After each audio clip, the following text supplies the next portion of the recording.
Hello, Bobby Torres of Frightbox Recording here to share with you 3 tips on how to get your guitar solos sitting right within dense metal mixes. Tip number 1, do not be shy with your high pass and low pass filters.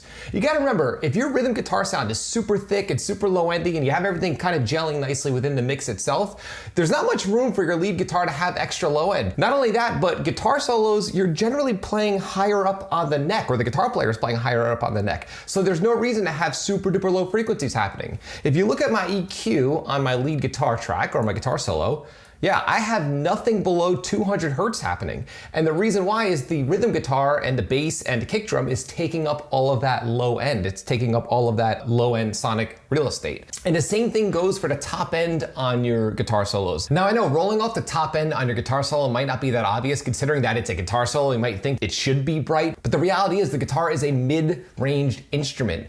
The fundamental frequencies of a guitar are in the mid-range. So when you already have a bright rhythm guitar sound, there's not much room for a super duper bright guitar solo or lead guitar sound. So just get rid of that frequency and your guitar solo will definitely sit in the mix in a much more natural way. Tip number 2, change some variable in your guitar solo's guitar tone to help differentiate it from your rhythm guitar sound. This could be anything from changing the guitar that you use, to the head that you're using, the cab, the amp sim, adding compression to your lead guitar sound that you're not adding to your rhythm guitar sound. That's kind of like my go-to. If I'm utilizing the exact same guitar tone for an entire production or within the entire song, the same distorted guitar tone, I'll simply add a compressor to my lead guitar sound so it has a different character for my rhythm guitar sound. I never really compress rhythm guitars unless I'm recording a rock band or an indie rock band, but for metal, I generally do not compress my rhythm guitars. So by compressing my guitar solo and my lead guitars, it helps the listener subconsciously differentiate the two guitar sounds. It really helps separate the two sounds in a very natural way. And tip number 3, and this is something that people don't mention too often, and it's one of the most basic, straightforward mixing tricks you could ever use. Attenuating your rhythm guitars while your guitar solo is happening is a great way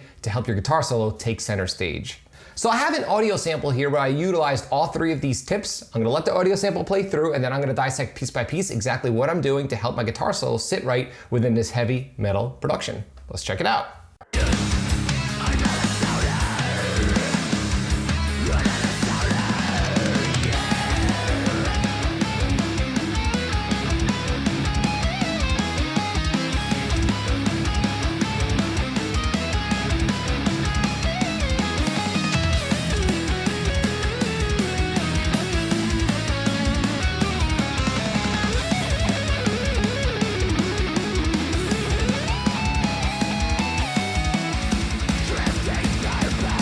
Okay, so right off the bat, if you look at my EQ, again, I am not shy with the high pass and low pass filters. Those frequencies will just get in the way and they will clash with my rhythm guitar sound, so I just get rid of them because they are not necessary to my lead guitar sound. Now, because I use the same amp and cab for both my lead guitar and my rhythm guitar, I utilize compression on my lead guitar track, so that way my guitar solo had a completely different character than my rhythm guitars. And because of this, the two sounds have a nice natural separation happening. And the last thing I did to get my guitar solo sitting right within the production is I lowered my rhythm guitar bus only throughout the duration of my guitar solo. So I used simple automation to simply lower my rhythm guitar bus by about 2 dB while the guitar solo is playing. Super basic, but it goes a long way. Automation goes a long way in mixing. A lot of times people get caught up in, crazy boosts and cuts in their mix when in reality, simple automation is all they really needed to get things to gel nicely. So I'm gonna play the track back and just look at my rhythm guitar bus right here. Check out what happens when the guitar solo kicks in. Check it out.